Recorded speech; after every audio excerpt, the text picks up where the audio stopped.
예, 오늘 야당 집회에서 가장 많이 거론된 내용이 정부가 합의점을 찾지 못하고 난항을 겪고 있는 한미 관세 협상 문제였습니다. 자, 이 주제에 대해서 어떻게들 얘기하고 있는지 제가 영상으로 준비했습니다. 합의문이 굳이 필요 없을 정도로 서로 얘기가 잘 된 회담이었습니다. 무슨 계약하듯이 만나는 그런 관계가 아니라 당신하고 되게 만나서 좋고 칭찬하면서 끝나서 협상에 진전이 있는 건 아니고요. 이재명 대통령은 트럼프 대통령의 마음에 빗장을 열고 역대급 성공 한미 정상회담 외교의 작품이었다. 객관적으로 현실적으로 우리가 감당할 수 없는 범위입니다. 3,500억 달러를 우리가 현금으로 낼 수는 없습니다. 여야를 떠나서 누구라도 할 수가 없기 때문에 APEC 때인데 그때를 향하여 노력들을 하고 있습니다. 예, 최소연 평론가. 네. 어제 위성락 실장이 저희 방송에 나와서 3,500억 달러 현금 지불은 현실적으로 감당할 수 없는 범위고 그래서 못하기 때문에 일단 APEC 때 트럼프 대통령 오면 어떻게든 설득해 보겠다라는 얘기예요. 근데 앞에서 본 것처럼 강유정 대통령실 대변인이나 정청래 민주당 대표 잘 됐다. 네. 뭐 서명 필요 없을 정도로 아주 잘된 협상이었다. 근데 왜 지금 와서 이렇게 되느냐 이거죠. 그걸 장동혁 대표가 좀 전에 물었잖아요. 장외 집회에서 100점짜리를 넘어서 120점짜리라고 하더니 지금 와서는 과락이잖아요. 사실은 낙제점 이해하는 거죠. 왜냐? 그때와 말이 다르니까. 더더군다나 3,500억을 현금으로 내라는 것 아니에요? 그러면 우리는 외환위기가 그냥 도래하는 겁니다. 그냥 우리 외환 보이고 다 지출하면은 우리 재정 바닥납니다. 그러면 일본처럼 통화 축국도 아닌 우리나라가 3,500억 현금 주고 나면은 우리는 할 수 있는 게 아무것도 없어요. 미국과 통화 수합도 안 되기 때문에 그러면 우리는 정말 길거리 나는 겁니다. 우리 국가 부도 사태 옵니다. 그런데 이걸 다 예측하고 있었음에도 불구하고 일본은 더더군다나 5,500달러 가면서 미국이 그 이익의 구할을 먹고 당신들은 일할만 가져가라고 이런 상황 속에서 저는 그 구체적으로 그날 무슨 협상에서 일이 있었는지 모르지만 그 결과를 이분들은 다 알 텐데 국민들 앞에 와서 120점짜리였다고 얘기했다고 그러고 정말 우리가 문서에 사인할 것도 필요 없는 정도의 아주 좋은 협상이었다 얘기하면 지금 와서 어떻게 설명이 됩니까? 이 간극과 괴리를 어떻게 설명할 겁니까? 그러니까 국민들 불안이 그래서 제가 보기에 바로 어제 주식시장이 바로 이번 주 금요일 날 그렇게 타격을 직접적으로 받은 거예요. 예.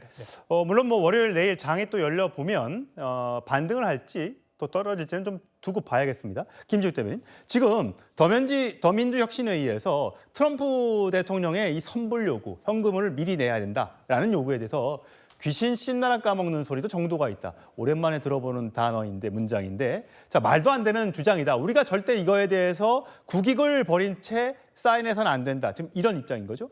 지금 국민의힘에서 이재명 정부를 비판하는 것 저는 잘 이해가 안 갑니다.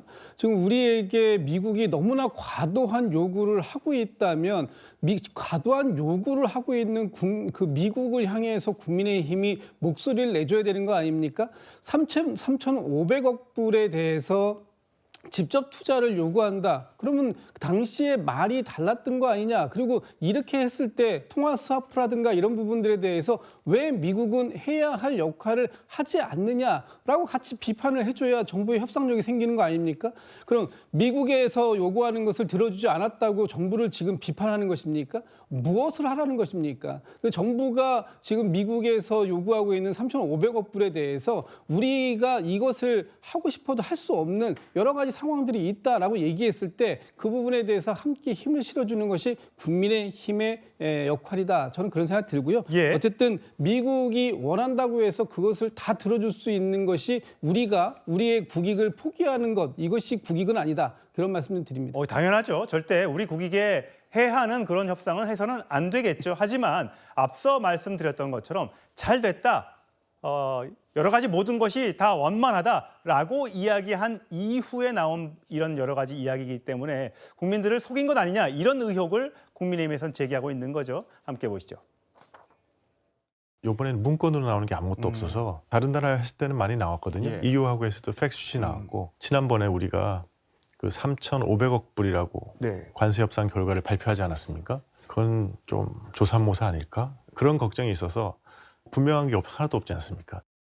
대화를 즐겁게 이끌어 나가셨고 그래서 정말 발군의 능력을 보여주신 회담이었다. 굉장히 놀라운 통찰력을 갖고 있는 겁니다. 대통령님께서 잘 대처를 하셨기 때문에 앞으로 한미 관계를 안정적으로 꾸려갈 수 있는 하나의 이렇게 교두보가 견고하게 구축이 되었다. 그렇게 느끼고 왔습니다. 예, 유성학 실장도 어제 저희 방송에 나왔을 때와는 좀 말이 좀 과거는 좀 달랐던 것 같아요. 공동 합의문 없고 자동차 철강 관세 조정 없고 농산물, 사실 농산물 추가 개방 논의 이것도 굉장히 중요한데 이 얘기도 지금 쏙 들어가 있는 상태입니다. 어떻게 될지 모르겠어요. 하여튼 그래서 잘 됐다, 좋다, 뭐 더할 나위 없다 이런 얘기들이 나오다가 이야기가 정반대로 가는 듯한 느낌이 드니까 국민들이 의혹을 제기하고 국민이 이미 지금 공세를 펴고 있는 것 같아요. 김기용 대변인. 그러니까 나쁜 제도는 반드시 시차를 두고 보복한다 그런 말이 있습니다. 거짓말은 영원할 수 없는 거죠. 잠시 몇 사람을 속일 수 있지만 영원히 모든 사람을 속일 수 없습니다. 저는 이재명 정부와 민주당이 되게 뻔뻔하다고 생각한 게요. 뭐라고 했냐면 전현희 의원 같은 경우는 외교 천재라고 했습니다. 저런 건 다 모르겠습니다. 근데 3,500억 달러 투자한다고 했을 때 미국에서 곧바로 나왔던 게 미국 국민이 90% 이익 가져간다고 얘기했습니다. 그러니까 우리가 뭐라고 했니? 문명 국가에서는 그럴 수 없다 얘기했습니다. 미국은 그렇게 얘기를 했잖아요. 그렇다면 구체적인 거에 대해서 그 이후에 논의했습니까? 그리고 이재명 대통령이 한미 정상회담 가서 뭐 했습니까? 김정은 얘기하면서 노벨 평화상 하면서 피스메이커, 페이스메이커 딴 얘기한 거잖아요. 그때 비자 문제를 얘기를 했던가? 아니면 구체적으로 3,500억 달러의 성격에 대해서 분명히 했어야 되잖아요. 그런데 더더욱 1,500억 달러까지 또 퍼주고 왔습니다. 그러니까 저희는 분노하는 게 뭐냐면 잘못했으면 인정을 하고 야당한테 국민한테 솔직하게 하면서 같이 힘을 모으자고 해야 되는 거예요. 예, 유성학 실장 어저께 저희 방송에 나와서 앞서서 저하고 잠깐 이야기를 했었는데 여러 가지 공개 못하는 것들이 많이 있다. 앞으로 협상을 잘해 나가겠다라고 이야기를 했습니다.